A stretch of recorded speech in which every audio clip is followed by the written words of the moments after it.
Hey BookTube, welcome to Jackie's Literary Corner. I am Jackie, and today I'm actually not going to talk about books. Although what I'm going to talk about is a book in a way. If you can tell by the whole awkward thumbnail, although it probably won't end up being the thumbnail, it'll probably be some ridiculous picture of me making a funny face or something. That will end up being my thumbnail. I still cannot figure out how to do that. But instead of talking about books today, I'm going to talk about one of my favorite TV shows, which is more which if you have to pick a genre for it, I would say it's very sci-fi, and that is Gotham, the origin story of Batman, and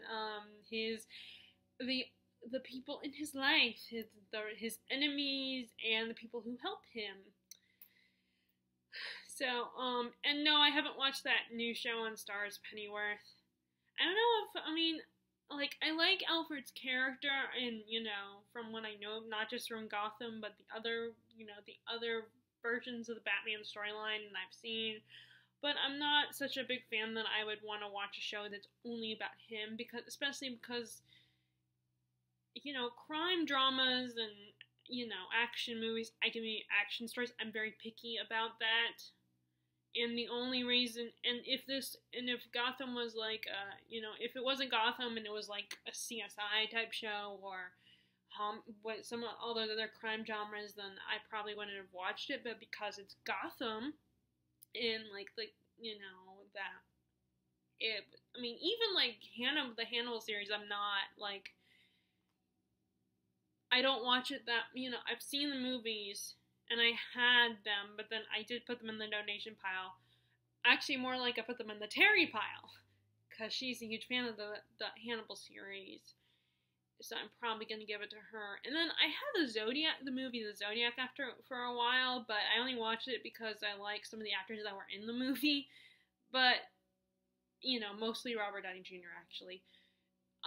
But then, I would watch a documentary about the Zodiac, but watching a whole movie is not my first choice. And yes, I thought it was a good movie, but I didn't watch it that much, so I also put that in the donation pile. I don't know, I think that was a long time ago, so it's sitting at the Roast Office Bookshop as we speak, which is now open regularly and has regular hours again. Since everyone gets the shot now, we still have to, of course, sanitize and wear masks and stuff when we go in there. And they're also being more careful about, they don't want you to bring in boxes and bags of books. Like, you can start to bring in books again to be donated, but they want you to come around the back. Although I did talk to Lisa, and if I only have like a few books in the bag I bring with me, because I always bring a bag.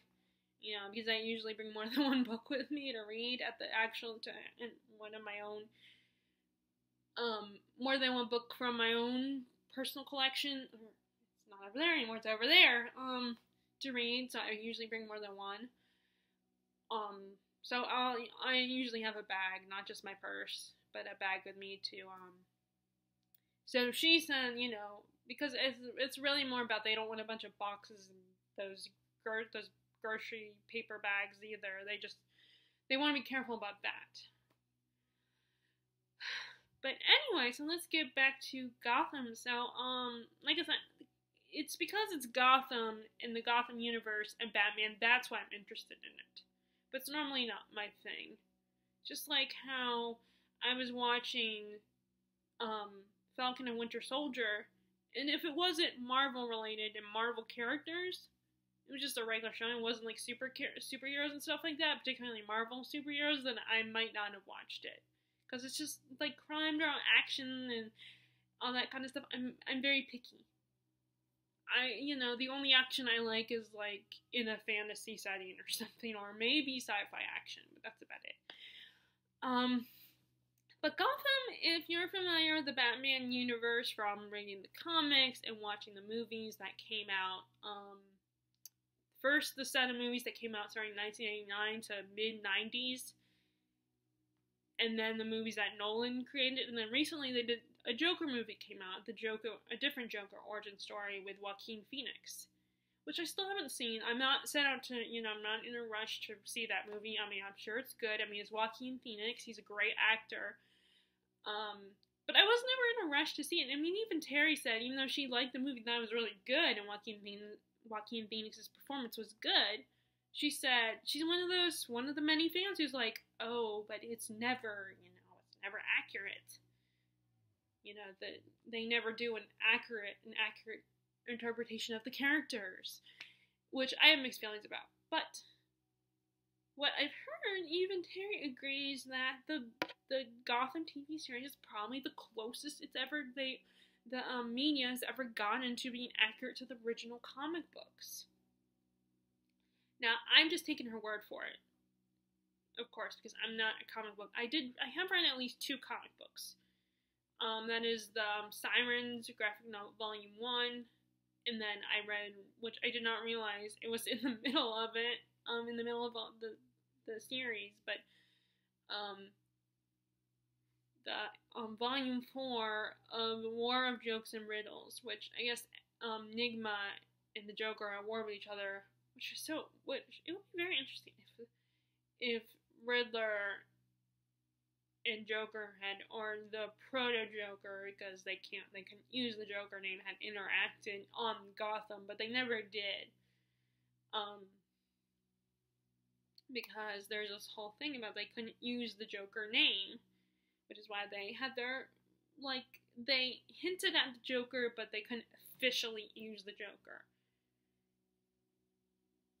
So that, I will get more into that in a little bit. I want to talk about,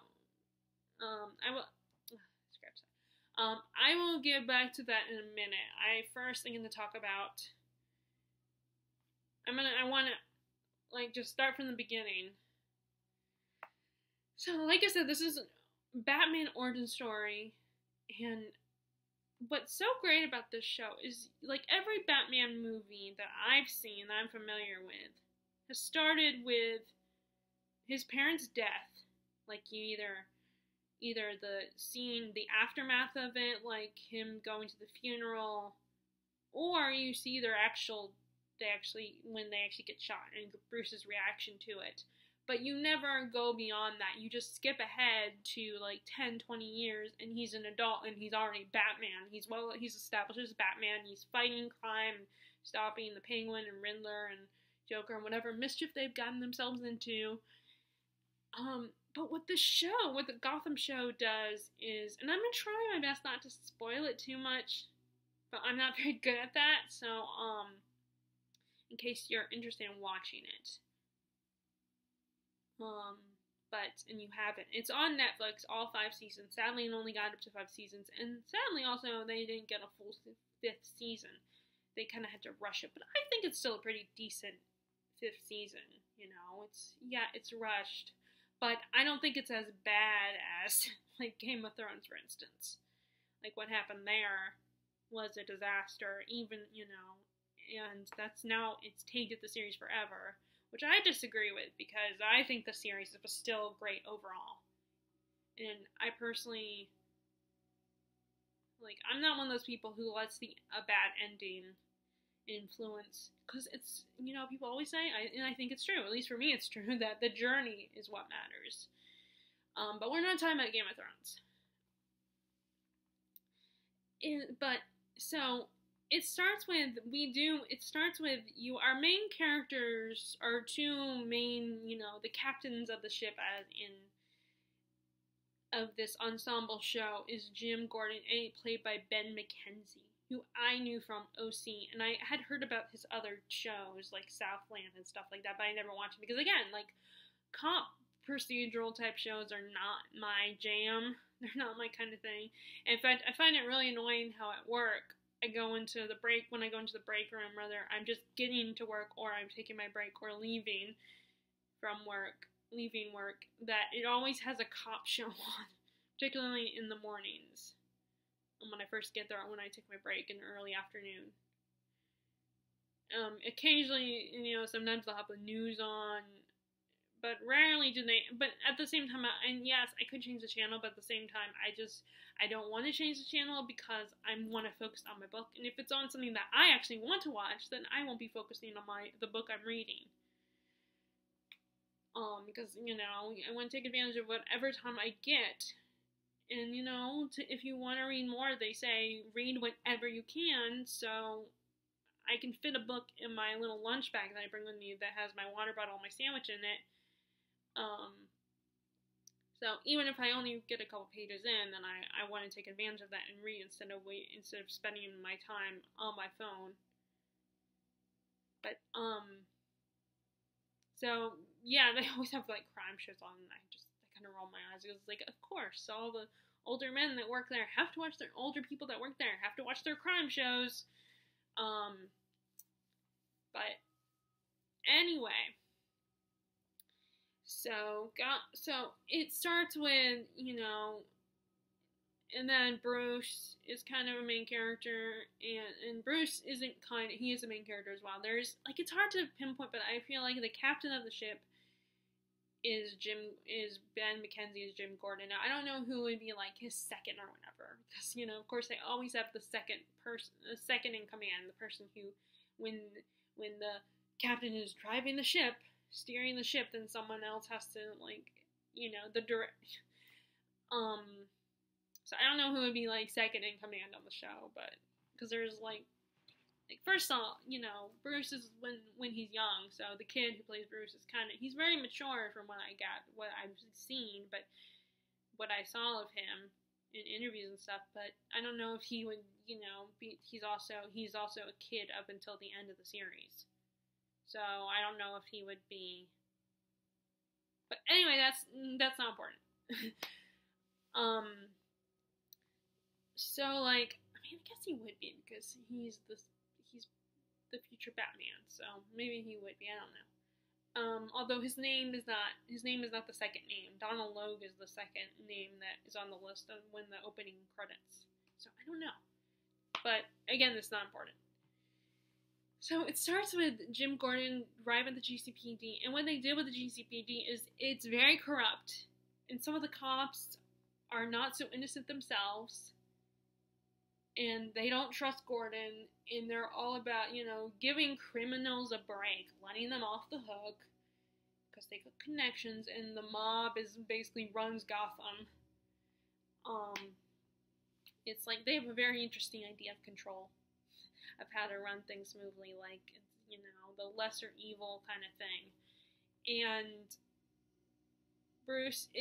and then the first case that Jim Gordon gets is the murder of Thomas and Martha Wayne, Bruce's parents, which they're the most famous citizens of Gotham, and they kind of run the city, and everything falls apart when they get killed, when they're shot at, and only Bruce is of their families left, and he's, of course, just a kid. He's like 11, 12 years old. So it goes from there. It starts there and then keeps going. It doesn't skip ahead to 25 years later. It goes from there goes throughout his life until he's like 18 years old. And then by the end of the series, he eventually leaves Gotham to do the, train and stuff and learn even more that from other than what he already learns throughout the series. So we actually get to see his process, his grief. And you probably could, like, point out that he probably goes through the 7 steps of grief that people go through, like anger and denial and all that good stuff. And you actually get to see him grow up and see him learn and become Batman. He doesn't become Batman until the end of the series, but we actually get to see the steps he takes and how the people in his life influence him positively and negatively. And we also get to meet a younger version of Selina Kyle. We get to see the two of them in their on and off again friendship. I always like to think of them as the Ross and Rachel of the Gotham universe. If you watch Friends, the will they won't they couple, or actually going or like the, Marissa and Ryan of Gotham, like referring to OC, which is Ben McKenzie's first show. The will they won't they couple, the couple that you want them to be together, but there's so many times where they're hesitant. When, first of all, they're a little young, so they don't understand, or like, Selena constantly pushes Bruce away because she doesn't need anybody. She doesn't want to get emotionally attached because it makes you weak and stuff, which is a theme throughout the show about the idea of, which I think a lot of hero stories explore this idea of how love can make you weak, because they'll come out, your enemies will come after your loved ones, and you'll do, and you can put your own life on the line to protect them, and they're, it's like explores their out with quite a few characters in the show. So like I said, we get to see Bruce's journey, and what I think is really cool, like I said, Ben McKenzie as Jim Gordon is like the captain of the Gotham ship, and so his journey runs parallel to Bruce's journey. Like, they both kind of struggle with the idea of how far is too far. Like, how do I cross, that trying not to cross the line, but of being no better than my enemies. And so Bruce is so young in the series, and he's struggling so much because his parents were murdered, and he wants justice, and no one's doing anything about it. Or Jim is Jim is trying to do something about it, but he can't because the GCPD is no help at all, and Captain Esten, his boss, her hands are tied. She can't do anything because she understands the city, knows how corrupt it is, and how you can't get away with it. You can't do anything. And the GCPD is not on his side. And then his partner, Harvey Bullock, is not helping, is not helping either at first. He's like, we have to do things, he understands the city. He's like, no heroes in Gotham, and you gotta do things a certain way, and everybody is corrupt and stuff. Of course, he evolves. One of his development is that he learns to, that he still kind of has that mentality, but as the story progresses, him and Jim reverse roles a little bit, and he starts to question himself, and start to try to not exactly be a hero, but he does try to make better choices and smart choices without being at the expense of others. But I will get to Harvey a little bit more in a minute. There's actually something about alcohol, the fact that Harvey Bullock's in the show. That's one of the positives about one of the many positives that I love about the show. But so their journeys run. Jim and Bruce's journeys run parallel with each other, and they both kind of suffer a lot. Like, they're both kind of orphans and have father figures that aren't their biological fathers. Like, Jim has gets his uncle is reunited with his uncle in season 3, and then of course we all know that Bruce has Alfred, and then Jim also has Barnes starting in season 2, going into halfway through season 3, then he ends up losing Barnes. But Barnes, I feel like, is kind of a father figure to Jim too. Which I think he's an original character. But again, I will get to that in a minute. I will get to the whole that in a minute, because that's another aspect another aspect I love about Gotham. But I don't want to talk about that yet. So it's just really cool that their journeys are parallel, and I know that from what the actors have said, that it's not like, and what the little bit I do know about the Batman universe is that Jim and Bruce don't know each other until Bruce is Batman. But what they did here is that he becomes, like I said, he becomes a father figure to Bruce, and we get to watch him them grow together. Like, we see he gets to watch Bruce grow up and become Batman. It gives them a stronger connection. Not just he's a mysterious presence in Jim Gordon's life that helps him save Gotham as much as they can, but they also, like, he is kind of a voice, a guide to Bruce, a voice of one of the many voices in Bruce's head that kind of helps him make the decisions he makes, and helps shape who he becomes in a positive way. The whole, and of course the idea of seeing them grow with each other and just seeing Bruce as a kid, it makes him more sympathetic as a character. It makes him more vulnerable as a character because he's so young and innocent and vulnerable. And it makes it even more the story of Batman even more interesting because he was so young. And yes, we know that Bruce's parents get shot in front of him when he's little, when he's a kid, when he's like, he's a preteen or almost a preteen at the time. So we know that, but this time we actually get to see the development of that and how it influences him and how it changes him and shapes. We get to actually see the process he goes through to become Batman and how in the emotional journey this young man takes and his relationship with the people around him, whether it's Jim, Alfred, Lucius Fox, who's in the show too, which I think is really cool because the only time I've seen Lucius Fox is in the Nolan movies. He wasn't in the movies that came out in the 90s. And like I said, I've only read 2 comics, and I can't, because the shows and movies have kind of spoiled me, and I'm so used to, the tangibleness of the movies and the show. It's hard for me to get into a comic book because I'm so used to everything being all around me and surrounding me and stuff, and I've tried, and I'm not giving up because I do have I have one other graphic novel that is not Batman related. And that's ElfQuest Volume 1 that I'm going to get back to. I keep saying that, and I will get back to it. So Terry, if you're watching this, I will, again, as I said this a million times before, I will get back to it. Although, I don't know, maybe I shouldn't say it because I'm jinxing myself.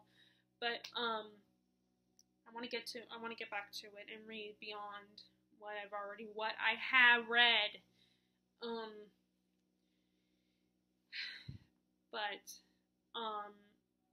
So we get to, it's kind of cool to see what this kid goes through, and his relationship with, like I said, with Alfred, with Bruce, with Lucius Fox, with Selina Kyle, and with all his enemies, which, although he's very limited, although most of his enemies, with the exception of one, interact mostly with Jim, although he does have brief interactions with some of them, like,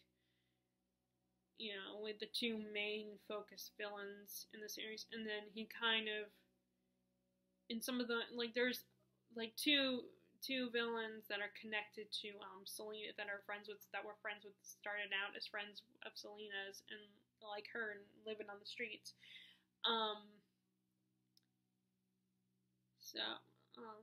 and so he's had interactions with those two characters, but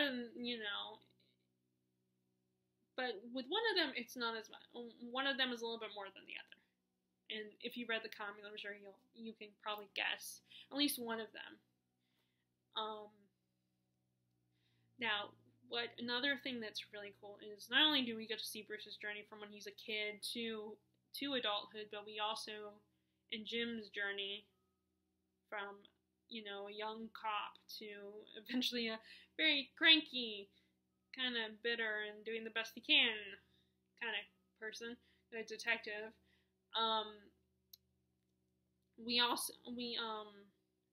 All his enemies, with the exception of, like, a couple of them, they're all older than him. Now, I know in the comics, they're the same age. Most of them are the same age as him, I think. But they age them up because this is they can do almost whatever they want. Almost. Obviously, they have the blueprint of who these villains are and what they, and little bits of sprinkled information on their history throughout the comics. From, again, this is from what I've heard. But they age them up for the show. So that, because it wouldn't be as interesting if we were dealing with a bunch of, it wouldn't be as interesting if we were dealing with a bunch of kids, a bunch of teenagers, or at least, it could potentially be interesting, but they would probably be limited to what they can do, and they may as well put the show on CW or something if we're dealing with teenagers, young adults. So they age them up to make it a more mature show.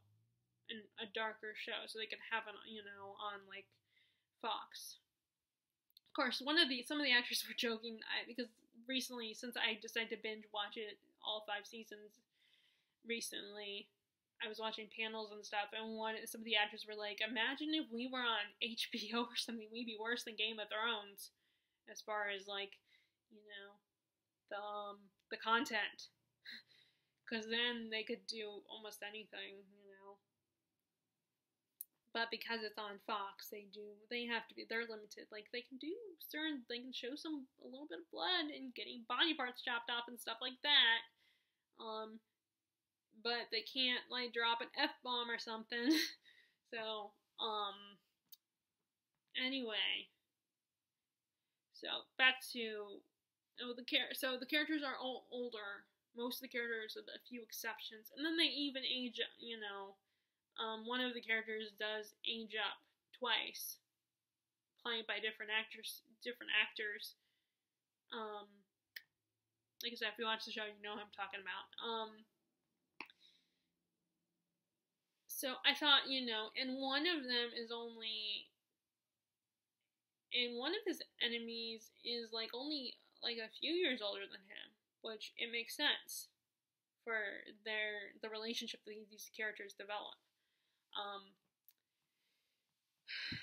But so it's another thing I love about Gotham is also that we get a lot of characters that unless you've read the comics and you're a hardcore fan of the Batman universe, there are characters that aren't as well known, not as universally well known, and Gotham the Gotham show includes these characters like Maroni and Falcone. I had heard about Falcone in Batman Begins. Falcone is in that one, and then I think Maroni is mentioned in Batman Forever. In the beginning of the movie when we see what happened to Harvey Dent, we get the courtroom scene on the news. I think they mentioned Maroni because I believe Maroni in the original comics is responsible for what happens to Two-Face. His acid-covered face and the dual personality thing. So I think he might have been mentioned, but then we never we don't really spend any time with him or anything. We don't ever see him. And maybe I'm wrong, maybe he's not mentioned, but for some reason I think he's mentioned, but maybe I'm just thinking that because I do know that he's responsible for what Two-Face becomes. So in the first season, now they only make it through, Falcone is throughout the show, the series, up until season 5. He makes an appearance in each season, I believe. But Maroni is only in season 1. But we actually get to spend time with those characters, and it fits for the early days of Gotham before all those crazy villains took over the city. That Gotham is run by the mob, especially because Penguin, Oswald Cobblepot, is a main character in the series, played by the delightful Robin Lord Taylor, which I think he is one of the best actors on there. And he goes through quite a journey throughout the series. I mean, he's a fan favorite. Now, as I said, my only exposure to the Batman universe was originally the movies that came out in the 90s. In 1991 or 90, I have to double check. I think I still have the DVDs over in the donation corner of my room, but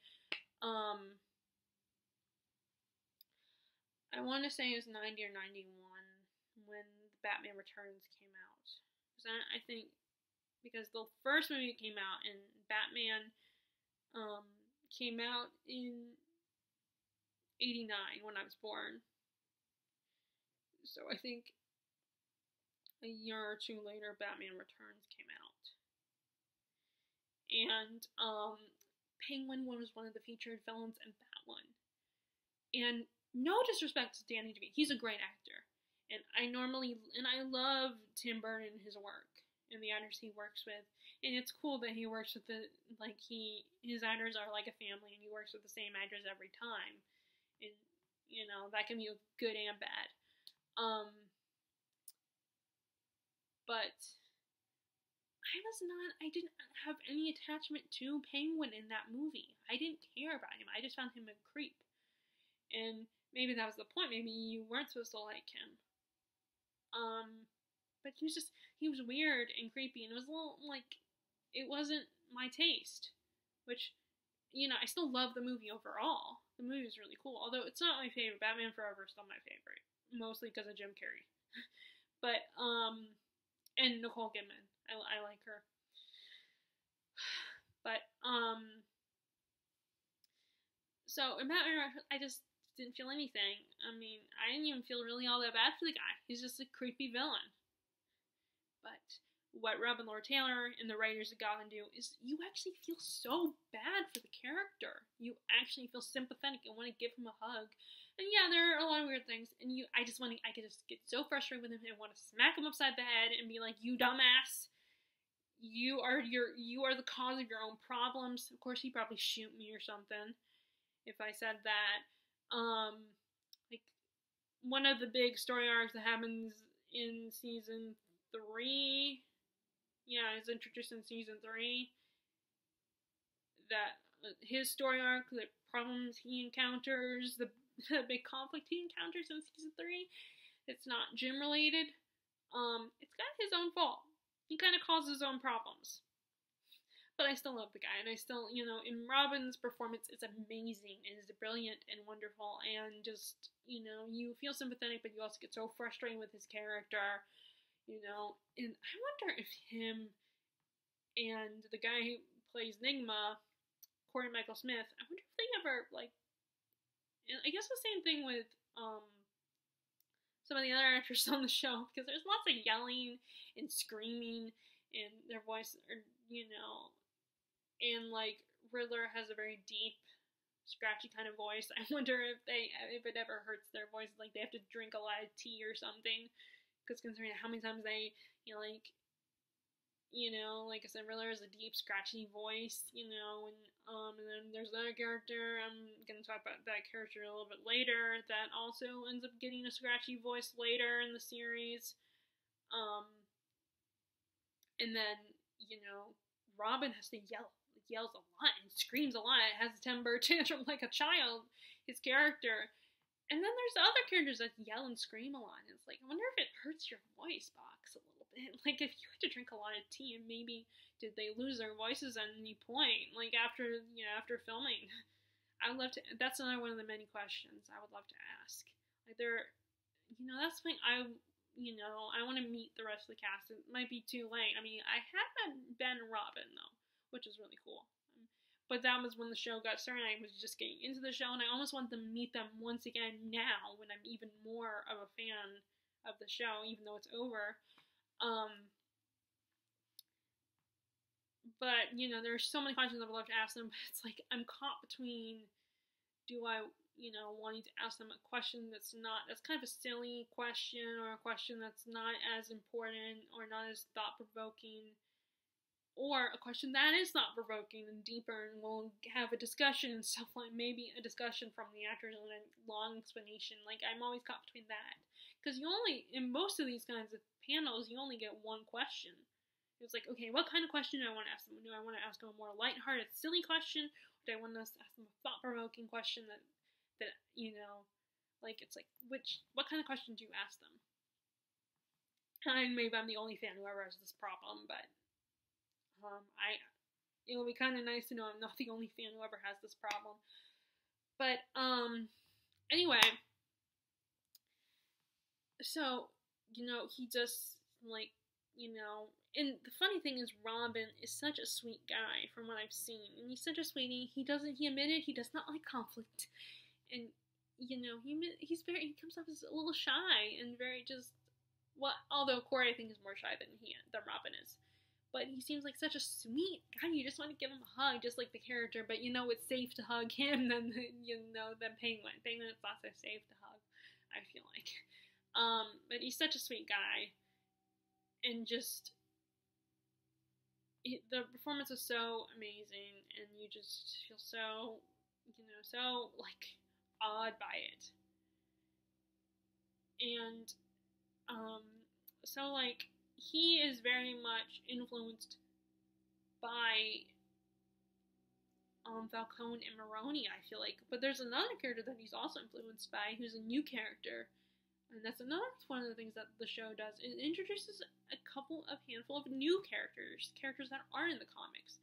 I mean, and I would love for them to see them in the comics, kind of like what they did with Harley Quinn, where she was introduced in the anime series, but then she wasn't in the comics, and then they added her in the comics. Which I think that's what I heard happened. So I think that would be really, I would love for them, since this character is in this origin story show, I think it'd be cool if she was in the comics. I don't know if that will ever happen though, but I think it'd be really cool if they did that. But that character is Fish Mooney, who she's kind of an underboss to Falcone, and she wants to usurp him. Little does she know that Penguin Oswald, who is her umbrella boy, that he wants to usurp her, and he wants to be the boss. He wants to be the king of Gotham, and so introducing this character, I think, is really cool. And this woman is,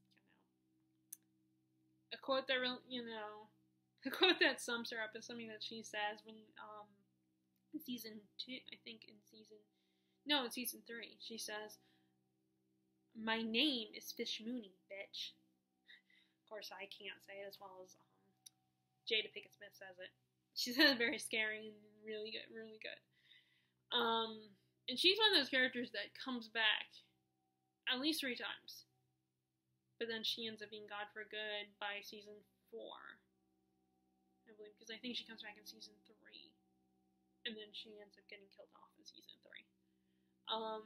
So yes, I realize that would technically be a spoiler. But, see, I'm really bad at that, not spoiling. Because for me personally, I don't care if I get spoiled. It doesn't bother me, but I'm sure you guys do if you haven't watched it. But I'm hoping that most of you, I'm wondering if most of you that are going to watch this video probably have already watched Gotham. So they not only do they introduce a handful of new characters, they also introduce characters that we don't know, they're not as universally known, like Falcone and Maroni, and then Harvey Bullock, and you get this new take on this character who's he's more complex and interesting. It's from, of course, again, this is from what it sounds like from Donald Logue, that the character's a little more, which is just so funny. Some of these anyone can read comics at any age, of course. I'm not the judge of that, but the idea of someone like Donald Logue reading a comic book, and, it's a little bit, it's kind of funny to me seeing, imagining him reading. But I probably shouldn't say that, because I don't like when people prejudge me because I'm a girl, or because I look so young and stuff like that. So, I shouldn't say that. I just had the image of him reading the comic books and worrying about the character and stuff like that. Although I probably read it when he was young. I don't remember if he said, and he's one of those people who read the Gotham, the Batman comics. But we get to meet, we get to explore his character more and get more development of his character in the series. And he plays a big role. He's Jim's best friend, his partner, and they tie him into some of the other characters as well. So, and then we also get to another character who I like even more. Like, I already was intrigued by this character, but another villain that I like even more in the series that is Enigma, aka Riddler. First of all, in the Batman Forever movie, which I still have a soft spot for, and it's my favorite out of those 4 movies, he just works at Wayne Enterprises, and one of the many employees, but then he's not taken very seriously in that movie, and he's, judged and stuff, and, his idea of scene is a little too extreme and dangerous and stuff like that, and not a good idea, so he takes revenge, and he becomes the Riddler, and blah, blah, blah. I'm sure most of you have seen that movie, and so what they do instead with him is that he works at the GCPD as an assistant to the ME, and he is bullied constantly. No one takes him seriously, and people just dismiss him constantly, and they just find him incredibly annoying. He comes out really, he tries really hard to make friends, and he's just this really smart, intelligent guy who, he comes off he's seen as a little weird and a little eccentric, and people don't have the patience for him, and you feel so bad for him, just like you feel bad for Penguin. And, what the show does is it gives you a reason why these villains are the way they are. What motivates them. Not that it excuses their villainy, although this is Gotham, so, Batman/Gotham, so it's like, I think it's more like, fans are being all like, oh, this is how it is in Gotham, so who cares, about morality, because it's Gotham. But, you just, but you understand them a little bit better. You understand what motivates them. Especially if you don't read the comics, because in the I do believe in the comics you know this background. And maybe you get flashbacks, I don't know, like I said, I haven't read, and I'm just going by what I've heard. Again, but like I said, I keep saying it because I just want to reassure people that I'm not an expert. I don't know the graphic novels all that well. I've seen, like I said, I've only read 2 graphic novels, and I don't know a lot about this universe. I can't really, I can't say I know for sure. But the Riddler is just so, Enigma, he ends up falling for this girl at work, a secretary, Kristen Kringle, and people hate her so much because the problem is she seems kind of hard on him, kind of mean to him, and but not in a obvious bullying kind of way, but just you're really weird. It's because he comes off a little too strong, and he approaches her, and she doesn't understand it, and I kind of feel bad for her. I don't hate her. I feel bad for her. I pity her. Because she's constantly dating the wrong guy, a guy that isn't asked her and probably does deserve to die. And Ed really has feelings for this woman, and he feels like they have a connection, they're so similar. But she doesn't connect with him, and she just finds him weird and has a hard time giving and can't give him a chance because of the impression he gives.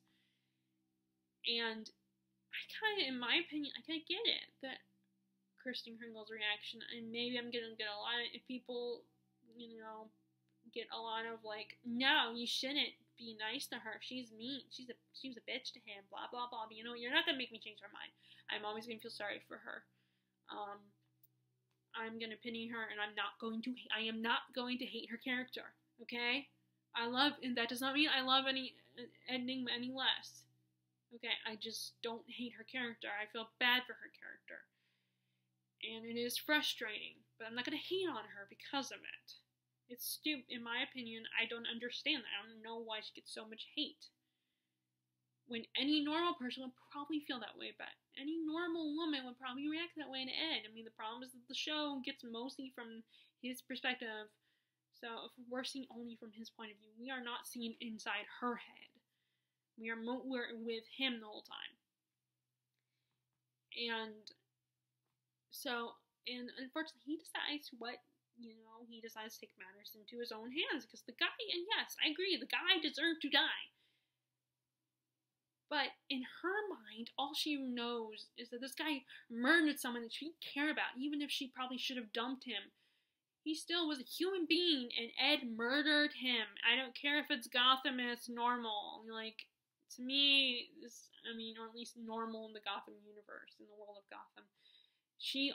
This is what she sees, and I don't think you should hate her or judge her for that, because, to me, that's a normal reaction.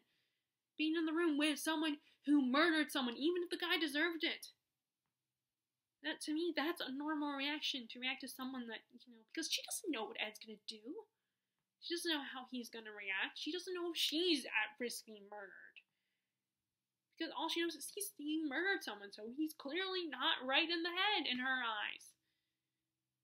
And so it's like, how, she's absolutely, even though she hated this guy hurt her, and he probably didn't, he deserved it, she's absolutely terrified, and I think that's a typical reaction, a normal reaction. It's like, oh my god, what if he kills me too?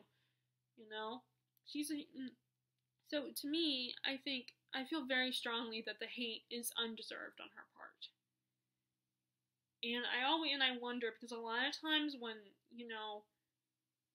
female characters, a lot of times, a relationship that certain kinds of relationship that fans want on a show, because they, sometimes the actor who could get in the way of that relationship gets a lot of hate. It's like, why are you hating on the actor? What did they do? They were just playing a part. They were reading the lines. They were just playing a freaking part. Why are you punishing them? Like, what? I guess it's the only way they can express their frustration, by being assholes to the actor, which is messed up in my opinion. But anyway, I'm getting off topic, as I always do. So yeah, that's how he becomes the Riddler. His reaction to her in murdering her boyfriend, her former boyfriend, her ex, and that's how he becomes the Riddler. And what's really cool is that they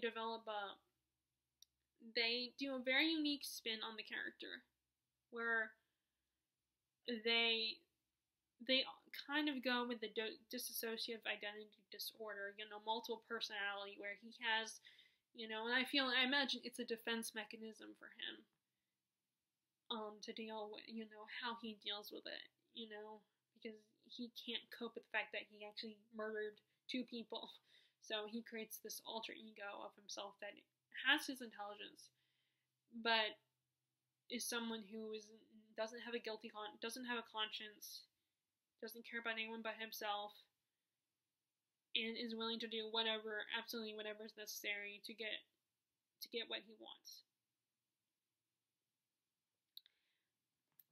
So I think that's really cool, because especially as a person who's fascinated by the idea of multiple personality disorder and how people can develop multiple personalities to deal with their trauma.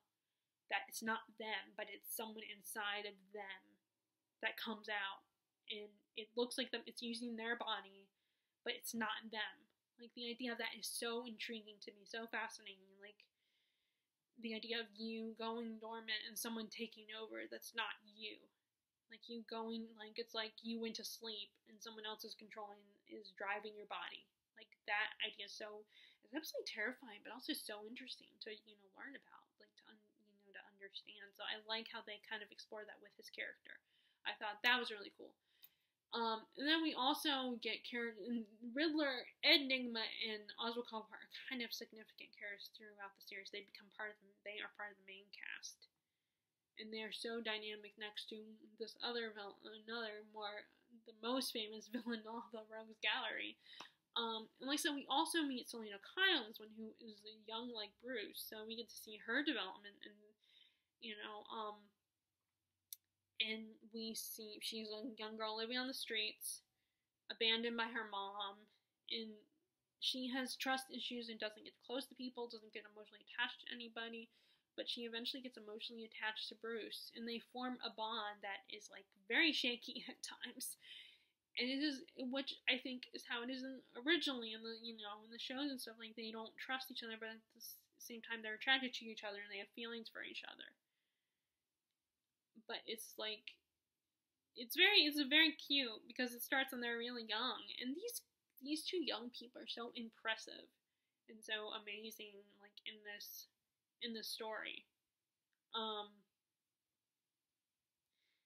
it's very cool to watch them grow and watch them develop and come off such mature young men and a young man and young woman. And their relationship so cute, and they have so many like witty banter back and forth between the two of them. I love it. And I know, and I understand why some people like, my friends would be like, it might be a little, because we are older, and it might be a little weird being a younger actor because we are older than them. And, when you meet an actor you are really into, whether you have a crush on them or you just find them really cool, you're fan struck and you're so excited, but then meeting someone who's younger than you is like, a part of you is like, why am I getting, they're a kid compared to me anyway. So I understand why it will be a little bit weird, but I still love to meet them, and tell them how impressed I am, and try my best not to get all like, oh my god, you're so cool, and like, even though you're younger than me, I'm still a little starstruck. But I don't know, maybe if I didn't meet them, I'd be fine, I'd act normal. But anyway, so we also, like I said, Lucius Fox is in the show, so he plays a bigger role. He comes towards the end of season 1. He's working at Wheaton Enterprises, but then he gets a job at the GCPD. And then another character that I don't know a lot about, but I know a little bit from Terry, and I think this character does help Bruce and Selena, and that's Dr. Leslie Tompkins. She plays a bigger role in the show too. And this ties into what they do with Barbara Keene's character, like where she is a character that's a rich socialite, has a gallery, she's beautiful and stuff, but then she was always the damsel in distress in the first season, or she was the one that's talking, tries to help Jim a little bit, but doesn't do a lot. But then what they do by the end of season 1 is they make her crazy. They make her lose her mind. And it's understandable because she gets threatened so many times in the first season. She goes through a lot of crap in season 1, and so it makes sense. And Ben McKenzie himself was saying it just wasn't working with her. It just wasn't working with her character. And Ben, because he's an everyday guy, and maybe he needs an everyday girlfriend, and not some rich snobby girl that doesn't understand. And so she and Erin Richards get to do so much more throughout the series. And she's one of those characters who screams a lot, and throughout the series, when she gets mad, she doesn't handle rejection well, and does not, and she's one of those characters who wants to prove that she's strong and confident and tough, and she has a lot of great hairstyles and great clothes too. I don't know if I could pull them off, but so that I think is another thing that's really cool. Is she gets so much more dynamic through the series and becomes such a more compelling, watchable character, a character that you actually like and you root for, a character that you just want to hang out with, and a character that you're intimidated by at the same time. But she's just so cool and such a dominating character, like so much more than just Jim Gordon's wife and the mother of his child. And I think her making her crazy is the best thing that could happen to that character. And then so like I said, ties into Lee Tompkins, who, because we get rid of Barbara and Jim's relationship falls apart, we get him a new love interest, and that is Lee Tompkins, who's a little bit older, and I think she ends up being, and from what I've heard, she was a love interest for Alfred, which they kind of pay a little homage to. because in season 2, there's a scene where Alfred meets her and is like, "Ooh, I like her," and he starts flirting with her a little bit, but he doesn't know that she's going out with Jim Gordon.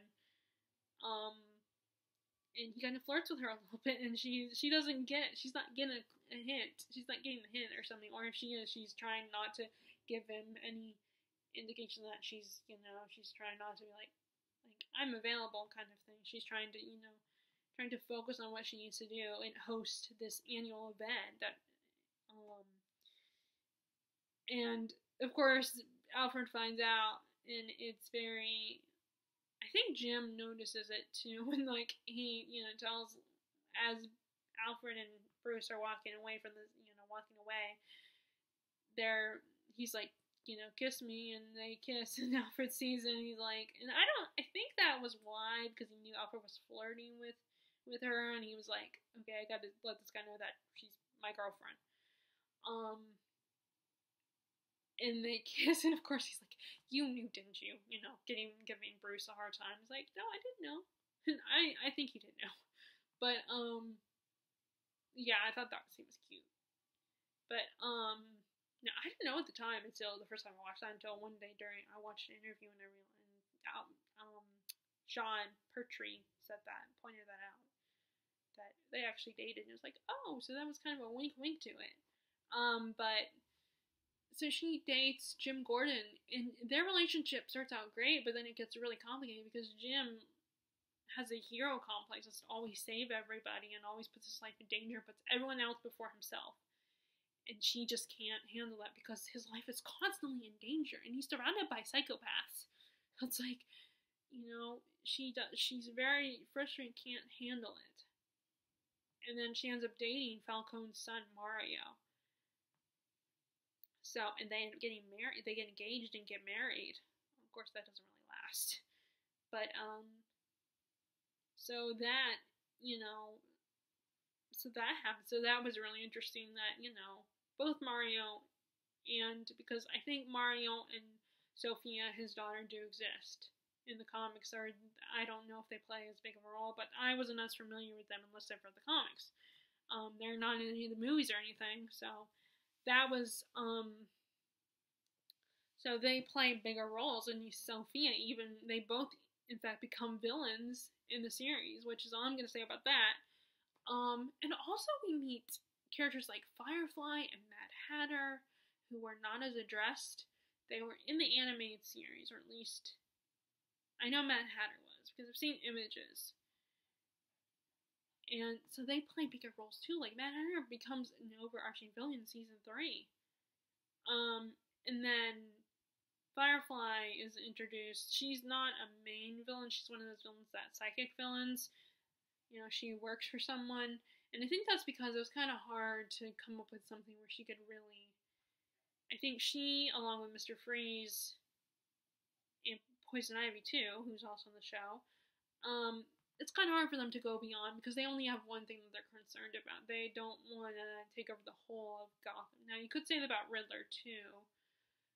But I think they were able to find more to do with Riddler and explore with him. And I think it's kind of hard with some of these villains. Even if they have good motivations and stuff, good as in, interesting character and motivations that are understandable, they couldn't do a lot with them. I feel like they couldn't make them overarching villains. And the same thing with Scarecrow. Scarecrow is another one that is just reoccurring. Like, they're better as helping the main villain. But that was really cool. We got more development of them. And some of them, I didn't know that much. Mr. Freeze, I obviously knew about. But some of them only maybe heard about in passing.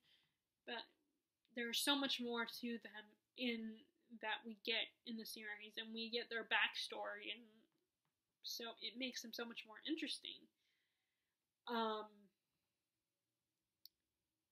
It makes me more aware of their existence and knowing more about them, and actually kind of liking them too. But so the big draw, and then let's get to the one inevitable thing that everyone wants to know is Joker. this is one of the major things I wanted to talk about. So, we also get,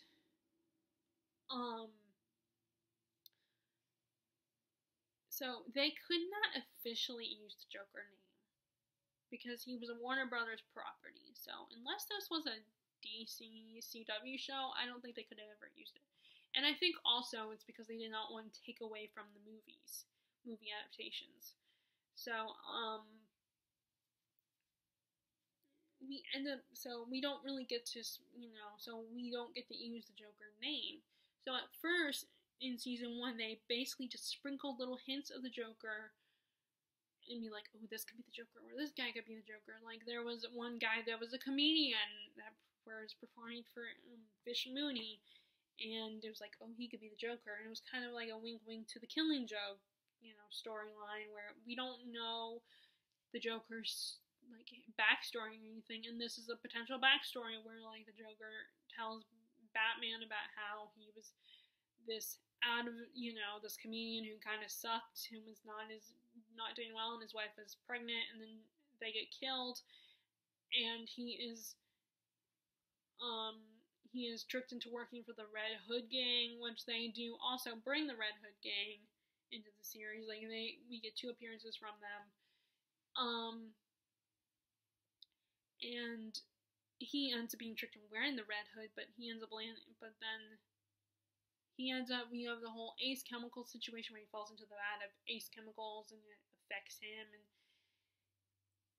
it alters his physical appearance and makes him crazy. The acid affects his brain and he goes along crazy, and then, although there is a video, I haven't watched the video yet, I don't know if I will or not, but it's a new channel I discovered where, again, another one of those looking at certain pop culture type shows and movies and books and stuff, and he talked about the Joker and the title is something like the Joker is not a good representation of mental health or something.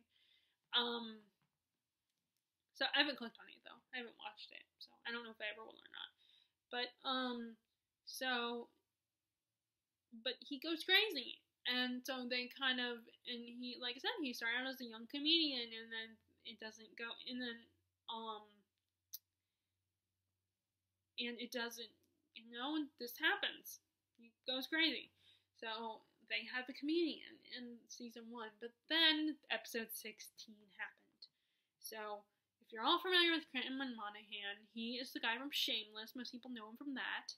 But he also was the kid, the bully in Click, that bullied Adam Sandler's son. He also was, if those of you who like musicals, he was in the Matthew Broderick's Music Man from 2003 TV movie. He was Winthrop Peru.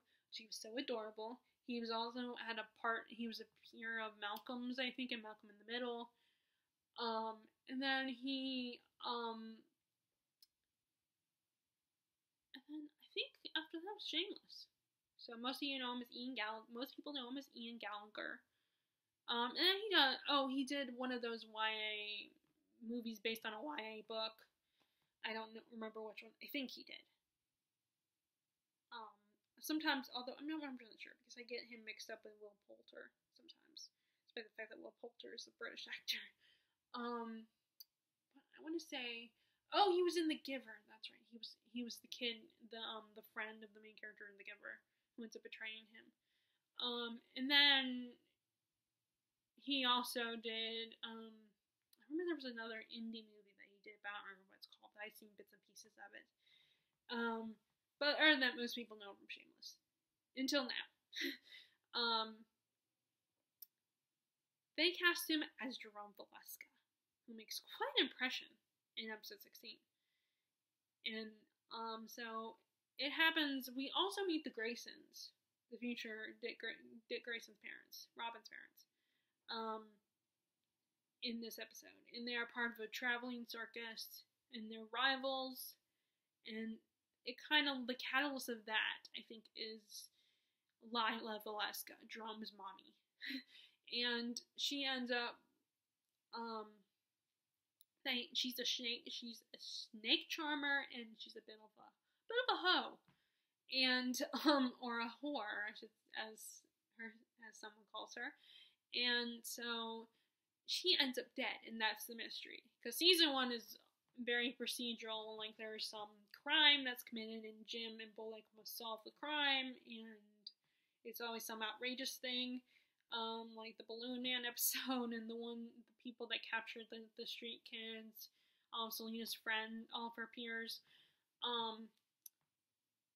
the ogre story arc. It's always something like weird, and but then again, it's Gotham,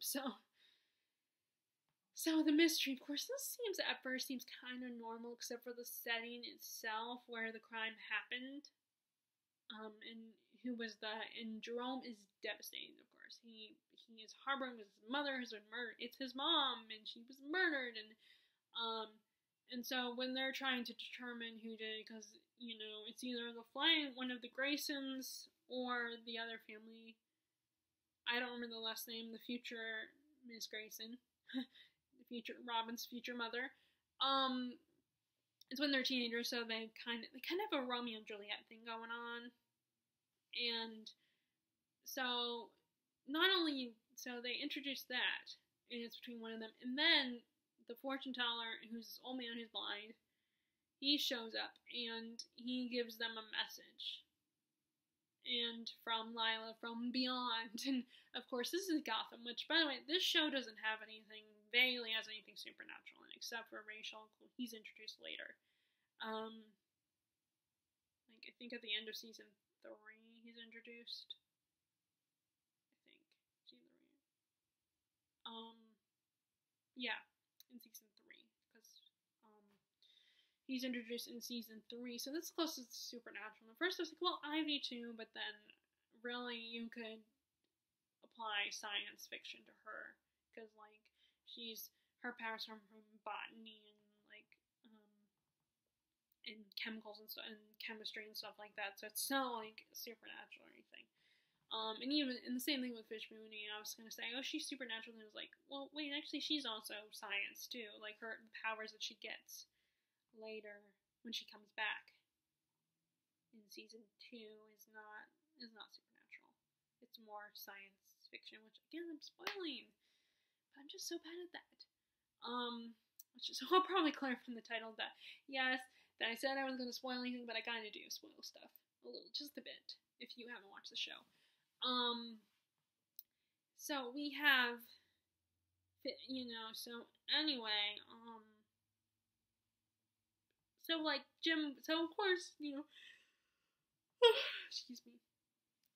So there's really no like ghosts and stuff like that. It's just that they figure out that it's a lot of crap, and he just came up with it on the top of his head, because you find out later that the blind fortune teller knew about it. And that's the only reason he was able to give them this clue, was because he actually knew. And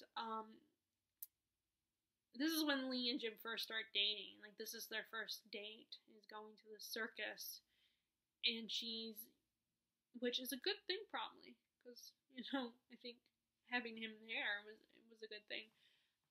And so they investigate, and she's all into the idea of finding out this. And of course, Jim doesn't take it seriously at first, but then she convinces him, and they find the weapon, and Jim figures it out that it's not any of those other people that killed her. He figures out that it's actually the blind fortune teller and the old man and her own son, Jerome. And we get the best scene ever that seals the deal, and this is the kid who is our Joker, and this version's Joker, this generation's Joker.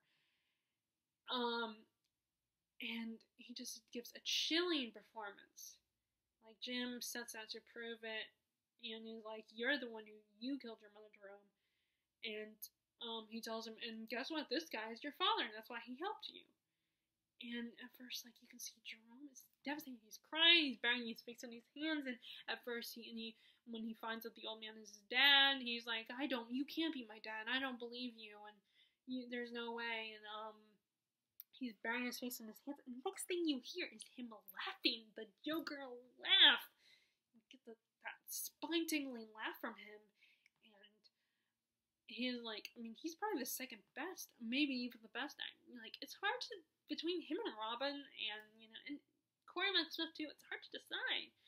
I mean, although, Aaron Richards is amazing too. It's hard to decide who you love the best. But, I mean, to be fair to, that, like, Joker is a pretty challenging character to play.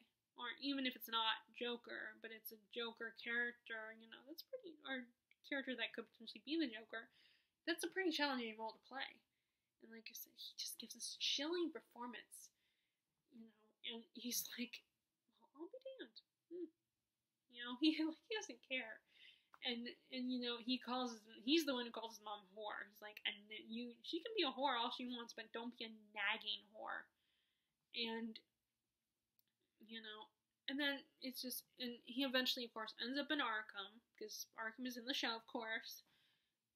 And then by season 2, he breaks out. He finds a way to break out with the help of, he gets Theo, a character, the overarching villain in season 2 breaks him out, Theo Gallivant. Now, I don't know if Gallivant's a character in the, now, I know there's sister Tabitha Gallivant. I think she's supposed to be Tigress, who I think is the character in the show. In the comics. But I'm not 100% sure of that. I still don't know. The only ones I know for sure are Barnes and Fish Mooney. Are, they're characters that are just, they're not in the comics. Who wants to take over Gotham, and he wants to get revenge on the Waynes, because you find out halfway through the season that basically through Penguin and this old lady that the Gallivants were part of one of the 5 families that ran Gotham back in the day, and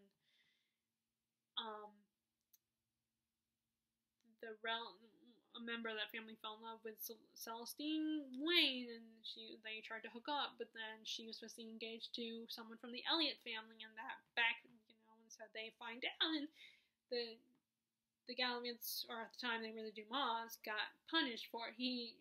Dumas got punished, they got banished from Gotham, so Theo Gallivant decides to take revenge, and there's this prophecy and all that good stuff, and where Bruce Wayne, his life's on the line and stuff, and they introduce Silver St. Cloud, who is in the comics, I believe, and she tries to seduce Bruce, and she almost gets away with it. But then Selina, who doesn't trust her and knows she's full of bullshit, is like, she figures it out, but of course Bruce is caught up in how sweet she is and how innocent she comes off as, and he doesn't believe Selina, but then she figures it out. Gives some proof, and we get the first time where Bruce tricks someone and pretends and manipulates someone. It's just like awesome moment, best moment, and so he ends up, Theo Gallivant plays a pretty big role in the, and Theo Gallivant has some of the criminals that are in Arkham, including Barbara and Jerome. He sets them free and uses them to, take over Gotham and get Bruce and, get everyone to make him the mayor so he'll have power and everyone will love him. And, although watching it back now, you can see how fake his performance is. He's not the actor, not James Frayne, who plays Theo Gallivant, but Theo Gallivant himself. You can see how overdramatic he is. Like, but of course, as the audience, it's easy for me to see that it's over the top, but the characters and the residents of Gotham, of course, don't. They won't see it, I guess. But, so he ends up betraying, he uses them, and then he ends up, uses them as a way to make himself look like a hero, and goes after them, punishes, and ends up killing Jerome. And then Jerome comes back.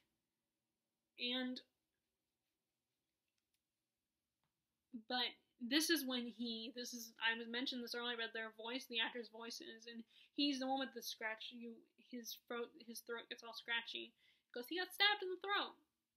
So, Cameron was like, well, it made sense. His voice is affected by that when he comes back. Which, by the way, the moment when he comes back in season 3, and the guy brings him back from the dead, and, he uses kind of a Frankenstein type thing, but it doesn't work right away, so Jerome develops a bit of a cult following, and so to get them to, to pacify them, the guy that brings Jerome back cuts Jerome's face up and wears it as a mask. And it's like, I'm Jerome, and but because of course the people know he's not, he turns into like a metaphorical thing. It's like, you're Jerome, and you're Jerome, and you're Jerome kind of thing. And it's just so gross. It's like, really, you're putting on that guy's face as a mask? It's like, ugh. It's like, there's a couple of gross elements. Like, there's also arms being ripped off, and people apparently Gotham really love to use a hammer to break your hand. It's like, do not want to piss anyone off in Gotham. Or you might also get electrocuted too, apparently. And probably gonna wash my hair tonight. Sorry, I just finally figured out, and because you guys have seen my hair in videos, and now it flips out. I'm trying to get it not to do that, and now it's starting to do that again. So I'm gonna probably wash my hair tonight. But anyway, so we get him almost every season. He makes an appearance. Cameron Monaghan makes an appearance of Joker, but then season 4 happens, and so that Jerome has so before I get to that, Jerome has so many great moments and hilarious one-liners, and just like Cameron Monaghan just steals the show. I feel like when he comes on, and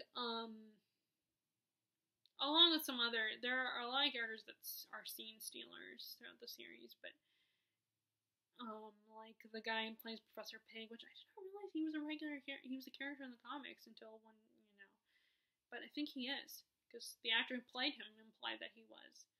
And there's so much more to explore with his character. He's another show, scene stealer, I think. His performance and the character is so dynamic anyway. So, like, there's just so many moments throughout that Jerome just steals the show. And, which everyone already loves the Joker, but this just made him even more lovable as a character, as a psychopath. And then season 4 happened.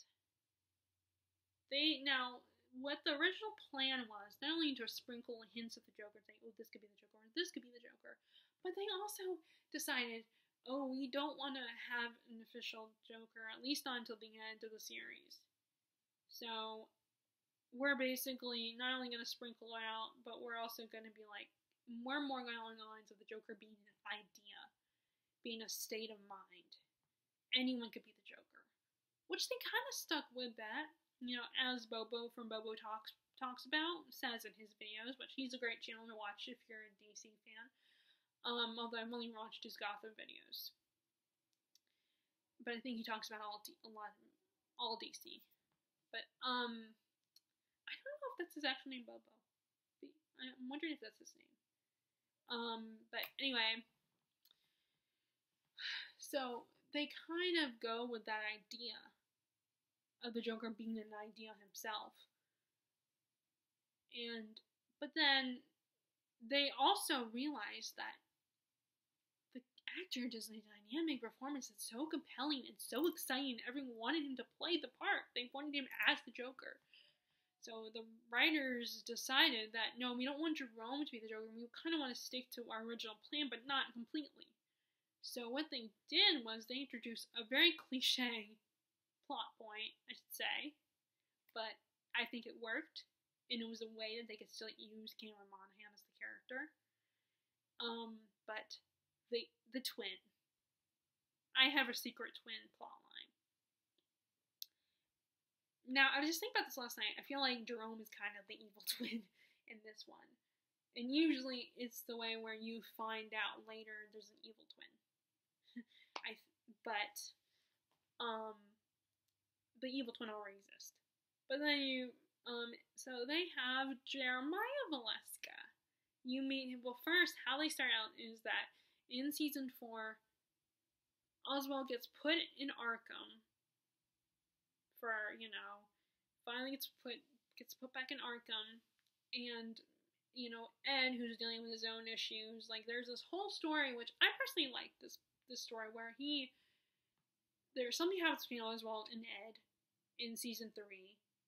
So leaving Ed in a state of like where he's not, his mind is not functioning all that well, and he ends up needing Lee Tompkins' help, who already having her relationship with Jim Gordon is in a bad place. So she kind of is part of the cause of the events that happen by the end of season 2. Or season 3. Season 3. She kind of causes the part of that, what happened there. So she's trying to make amends. And she and Ed come together in the Narrows, and she becomes the doctor of the Narrows, helping all these people, because those are the people that suffered most of the consequences of her actions. So she's trying to redeem herself and make amends. And then she ends up they get rid of the queen, they get rid of the former Queen of the Narrows. And that's a whole plot line that has to deal with Penguin and Ed and Barbara and Tabby, the Gallivant sister. She's still around, and Selena also is part of that. And so he's not. So in Lee, they get out of that mess, but then Lee and Ed ends up having feelings for Lee. Ends up starting to like her, and eventually Riddler starts to like her, even though he starts to take control again. He starts to like Lee as well. He starts to develop feelings for her, and is fascinated by this new version of her. And he sees the darkness within her, and he really likes it. So there's that whole plot line, and in season 3 that they're dealing with that. So Penguin is caught up in that because he wants revenge, because their Nigma and Oswald's relationship kind of fell apart in season 3 by the end of season 3. And so Penguin ends up in Arkham. And while Ed is trying to get back to the Riddler, while the Riddler is trying to crawl out of his cage, his metaphorical cage, he comes out, and he is helping break Penguin out of Arkham, and which is funny because they finally realize by season 5 that Penguin and Oswald should not have any contact with each other, should not be together. So by season 5 they end up separated for a while again, and but he is stuck with Jerome while he's in Arkham, and Jerome constantly is taunting him and trying to drive him crazy, because he has that whole mentality of your life can, trying to get everyone to prove that every human is just like him and can easily go crazy. Hi, Rascal! And, but Penguin is in contact with Riddler, and he's counting on Riddler to break him out, and Penguin is trying, Jerome is trying to get him to join his team, because he decided to come up with a Legion of Horribles when he breaks out, because obviously he intends to get out, and he has a plan in mind, and with the help of Scarecrow and Mad Hatter, he teams up with them, and eventually Oswald, when they all break out, Oswald does team up with Jerome and become part of his group. Of course, then he realized that Jerome's batshit crazy and wants chaos and anarchy, and that's not Oswald's thing. He likes order and control, and he can't control people that are crazy, because we get the Joker gas. This version of the Joker gas, which is really, I thought that was so cool that we got that. That scene is just like, and I would love to see like the makeup of that and how they did that, and that whole Joker gas thing is really cool, because they, I would love to be, that's one of those episodes I would love to be behind the scenes of, like the episode where we have that in there. But,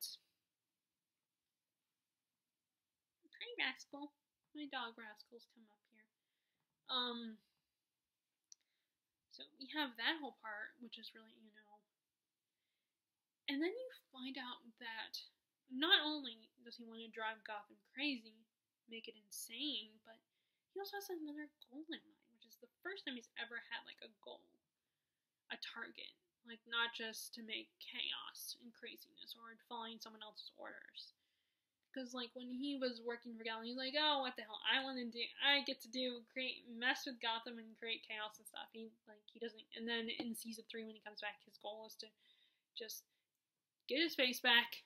And then he vaguely recalls that he was targeting Bruce in season when he got killed. So he goes after Bruce. So it's kind of just a last minute decision. It's like, oh, I remember I was after Bruce, so I'm going to go after Bruce. And there's this whole, and Bruce convinces him to kill him on national TV. So he takes him to the carnival, and where everybody's a victim, where all the regular people of Gotham are victims. And that whole thing is just so very Joker-esque. So in season 3, he has a mission. In season 4, he has a mission. He is going after someone. Sam named Xander Wilde, who used to work at Wayne Enterprises, but no one has ever met him except for Thomas Wayne, Bruce's father, and no one's ever seen his face. He's always hiding. He has a proxy that people go through. And, who is Echo. Her name is Echo, and she can kick some ass. And Jerome is hunting this person down. He goes to his uncle. And then he goes to, after his incident with his uncle, after what happens with his uncle and Bruce, he goes to find, and you see how he was bullied and humiliated by his uncle with this, and tortured practically by his uncle. So you kind of get why he was so crazy, why he went crazy. And then we have,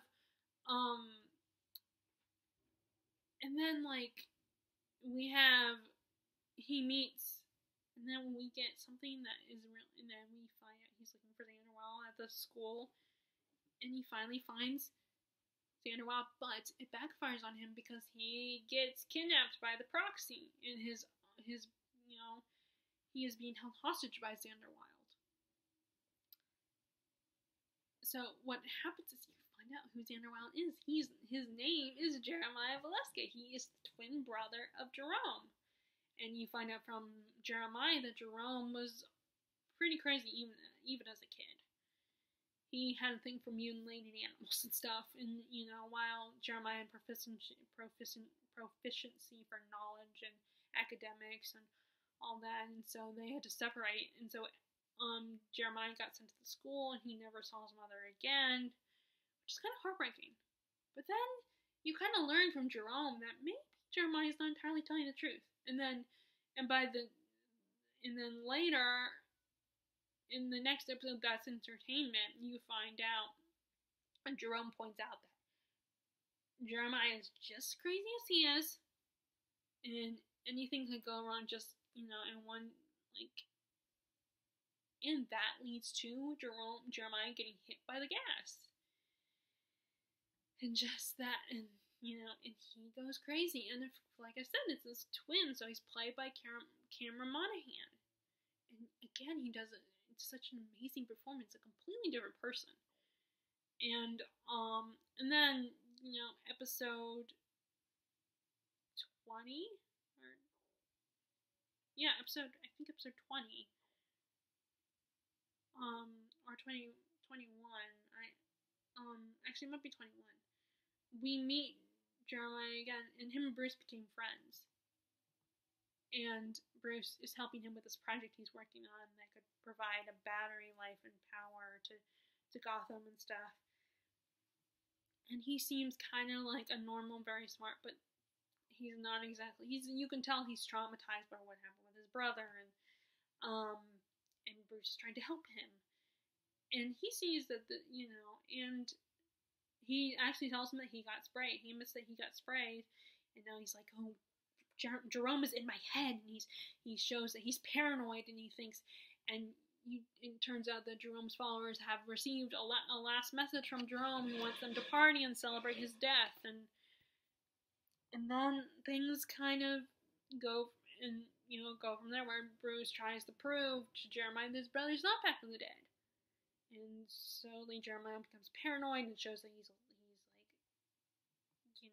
and then the moment happens, the reveal, where this whole time, this review, this whole time you find out that he has been playing them this whole time.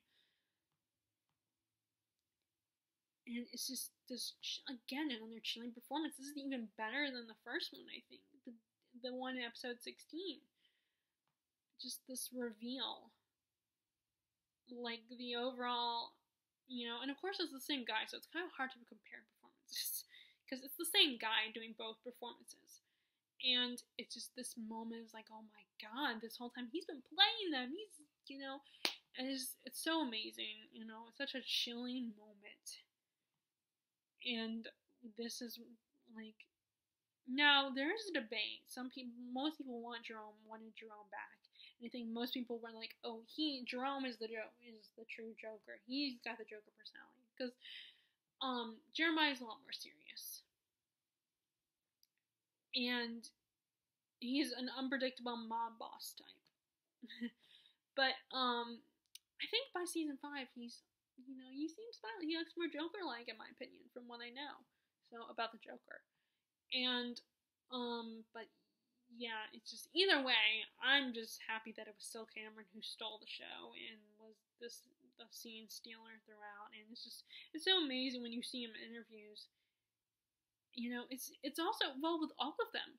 When I watch the interviews, it's like, then you're like, oh, you actually are normal, and you actually are sane, and just seeing them, and like, I can't believe you put on such a bad performance. It's what they do. It's their job, of course. That's what they say. It's our job. It's what we do. But and from what people have said about Cameron, he's a very method actor. So he really works hard to get into character. And maybe that's why there's not really any bloopers from him. At least the bloopers that have been, which really is only season 1 that's been posted with bloopers. I can never find anyone. Maybe there aren't any bloopers if I got the DVD, but I would be disappointed if there weren't other bloopers. But maybe someone was unable to upload bloopers from beyond season 1. But crack videos make up for that. But it's just so, like, it's so weird seeing them when they're not a character. Like, seeing them in interviews and stuff and seeing how nice they all really are and how cool they really are and how much of a family they are. Like, I think there's very few ensemble casts that are really genuinely feel like they're a family. Gotham is one of those. I thought Once Upon a Time had potential, but now I'm not sure. But maybe I'm just projecting my personal feelings about Once Upon a Time. But, Supernatural has that feel, a family kind of feel. And it's kind of, in Avengers has that kind of feel. And sometimes, I hate to say it, but sometimes I wonder if it has to do with the fact that there isn't girl drama. Like, as a girl, I hate to say this, but sometimes I think when there's women involved, there's a lot of women involved, and I think sometimes, especially more so teenage girls, I think, young women, young 20-somethings, I think, that can result to, but it also depends on the people. So not all of, like, I'm not saying that's entirely true. That's probably not entirely, maybe that's not even true. It's just sometimes I feel like casts where there's a lot of female characters. So there's, although Gotham does have quite a few female characters. But these women come off as very mature and completely different from their own characters. But, yeah, so I went from, I'm not going to spoil, guys, to I probably basically told you a lot about what happens. So, and I will probably let you know in the little title or a little, the description box. Like, sorry, I try not to spoil, but I did a terrible job at it. But, it's such a good show, and I love that it's an origin story. We get to know the characters, and we see them develop. I think that's such a cool thing as far as narrative goes, And I think it's definitely worth checking out. Like, and maybe you know. And I think even though I might have spoiled you for some things, I think you could still really be into it and really enjoy it and just fall in love with the show if you haven't watched it. But it's just such a great, compelling show, and I wish it had gone at least one more season, and I wish season 5 had gone on longer because there's so much more to explore, so much more character development to explore. You know, there's one particular relationship that I feel like we didn't get enough of, and there's so many characters I know they want to introduce. Like, they introduced the ventriloquist, but he was only in one episode, and he got killed off in that episode, and then, which, again, spoiler. Sorry, I shouldn't have said that was going to spoil, because, like, or I should have been said, like, I'll try not to spoil, but I probably will. We didn't get a lot with his character, which I was disappointed. In fact, I feel like it was done for almost comic relief. Like, it was like they wanted to include him in there, but they couldn't do a lot with him. But because it would have been interesting psychologically to explore his character, especially because his character was bullied a lot, and it's like it could be seen as a defense mechanism, like his way of coping with it. Like, he himself cannot stand up for himself, but he uses this ventriloquist dummy as a way to deal with that, which I think was a really cool, really cool thing. Would be a really cool psychological wise idea. Like, but you could really explore psychology. Like, I even feel, I wonder if sometimes, I mean, I'm no expert, but I did wonder if Enigma would be on the spectrum. I could be wrong here, but I'm no expert on it. But I do sometimes wonder if their version of Ed would be on the spectrum, because the way he comes off, like that maybe he would be.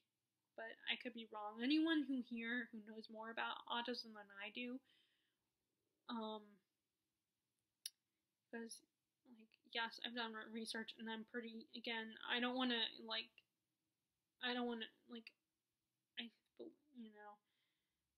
I'm still not 100% sure, but I do believe I'm on the spectrum. But it's hard to tell because I don't know a lot about autism. I know enough to wonder if I am on it.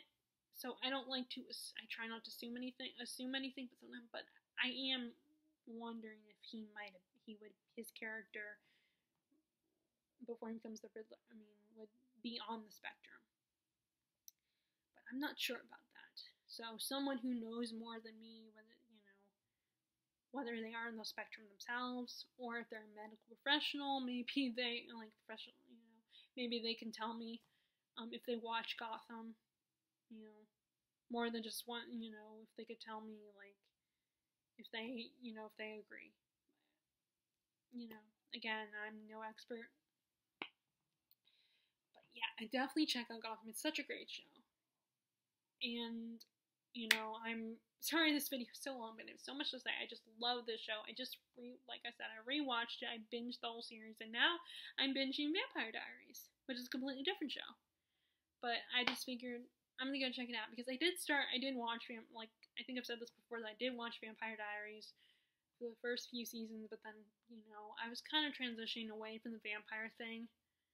And now I'm just watching it for, just for fun, because, I'm not told, like, but anyway, which I need to plug in so I need to charge my Mac, so, anyway, I want to talk about Gotham, so hopefully I'll get views on this. I don't know if I will, but if you guys like this video, be sure to give it a thumbs up, click subscribe if you haven't, click the bell notification below if you want to be notified when I post new videos. The links to all the other places I'm on I'll put the links in the description box. I wonder if those are the guys that are trying to figure out where to put the sidewalk. Sorry. Where we live across from elementary school, and they've been working on it and rebuilding it, so now they're going to build a sidewalk, I think. So they might be building a sidewalk on our side, which really annoys my parents, because it's not exactly the best location, because we're going to have to deal with little kids, and much as we love little kids, it's just there are things that they can tend to do that are kind of annoying. And we have our dogs who bark incessantly at people when they see them walking by, so it's not gonna. So we almost would rather have it on the other side. I think Prince would rather have it on the other side. But anyway, so got distracted there. Oh, and I recommend getting your vaccine shot. Please get it. I mean, I can't. No, I think it is very helpful. It at least will make you protect you. You can still get it. You can still get the virus or spread it to other people, but it will at least slow it down and it won't affect you as bad. And continue to wear your mask. Maybe you can wear a Batman mask. Or like a Riddler or Penguin, what they wear. Which actually the actors did talk about, like someone during not a panel, but one of those like online things they did, like Zoom chats and stuff. They did ask the actors, and it was so funny some of the things they said. Like if the virus happened in Gotham, then Penguin would be like that virus, not like there was a virus in Gotham actually, but a virus like this. Then Penguin, they were saying, Robin was saying, he would protect himself, but he would send people out that could potentially, get things for him that could get the virus. He wouldn't care. It was really funny. I don't remember the other stuff, but anyway, so and wear your mask and sanitize your hands, and wash them, which to me is common sense to wash your hands, because I think it's gross some people don't. And I will talk to you all later. All right, bye.